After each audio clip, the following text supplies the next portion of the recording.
집합에 대한 개념 강의입니다. 먼저 집합이라는 것은 뭐냐면 판단 기준이 명확해야 됩니다. 객관적으로 명확한 모임을 집합이라고 그러고 각각을 원소라고 부릅니다. 그래서 원소 나열법이라는 것은 하나하나를 다 나열을 해주는 것이고, 조건 제시법은 x바 x는 홀수 이렇게 쓰는 것이고, 벤 다이어그램은 그림을 사용해서 집합을 나타내는 겁니다. 그래서 예를 들면 6의 양의 약수다 가 있으면 원소 나열법으로는 어떻게 쓰느냐, 1, 2, 3, 6 이렇게 쓰는 거고, 조건 제시법으로는 x는 6의 양의 약수 이렇게 쓰는 거고, 벤 다이어그램은 동그라미를 그려가지고 이 안에 1, 2, 3, 6을 표현하는 것이 벤 다이어그램입니다.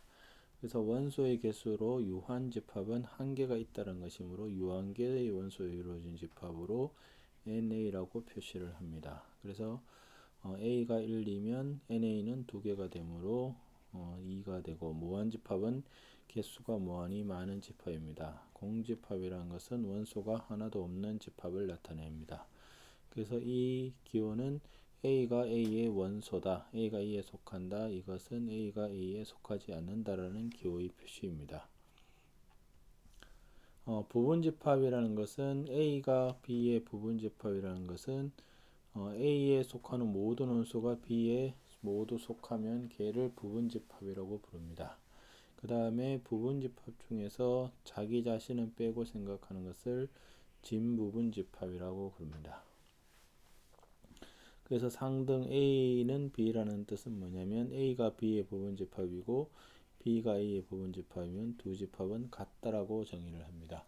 그래서 항상 모든 집합의 부분집합은 공집합이 되고 자기 자신은 자기 자신의 부분집합이 됩니다. U라는 것은 표시를 할 때 전체 집합을 표시를 합니다.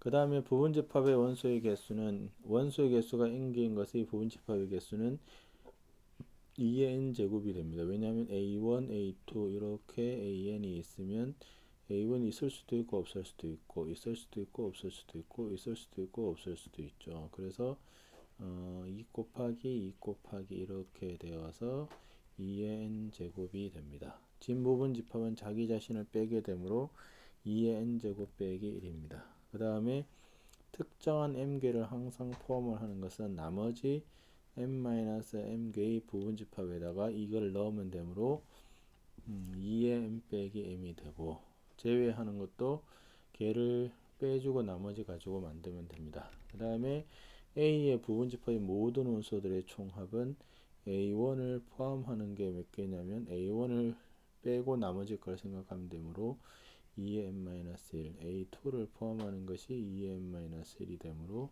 A1이 2의 n-1개, A2가 2의 n-1개 이렇게 쭉 되어서 AN이 2의 n-1개가 있게 됩니다. 그 다음 멱집합이라는 것은 뭐냐면 부분집합을 원소로 갖는 겁니다. 그래서 A가 1, 2가 되면 얘의 부분집합은 공집합 1, 2, 1, 2, 요 4개입니다. 그러면 2의 A 혹은 PA라고 쓰는 얘는 뭐다? 이 부분집합을 원소로 가지는 이러한 집합을 생각을 할 수 있습니다. 얘가 뭐다? 멱집합이라고 부릅니다. 곱집합은 A가 1, 2가 되고, 예를 들면 B가 뭐 A, B, C다 그러면 A 곱하기 B라는 것은 A를 앞에 쓰고 B를 뒤에 쓰는, 즉 1A, 1B, 1C, 그 다음에 2A, 2B, 2C 이런 것들이 A 곱하기 B가 됩니다. 그 다음에 연산은 합집합이라는 것은 뭐냐면 또는으로 합쳐서 A, B에 들어가는 것들을 다 때려 넣겠다는 거고, 교집합이라는 것은 공통적으로 속하는 것들을 다 모으는 겁니다. 그 다음에 서로소라는 것은 공통이 하나도 없는 것이 서로소가 되고, 차집합이라는 것은 A에서 B를 빼주는 겁니다. 그래서 A에는 들어오고 B에는 들어오지 않는 것들이 되어서 여기가 A 빼기 B고 여기가 B 빼기 A니까 일반적으로 A 빼기 B랑 B 빼기 A는 다릅니다. A의 여집합이라는 것은 전체 집합에서 A가 아닌 것들을 다 모은 게 됩니다. 그래서 이제 중요한 것은 뭐냐면 A가 B에 들어오고 B가 C에 들어오면 A가 C에 들어오죠.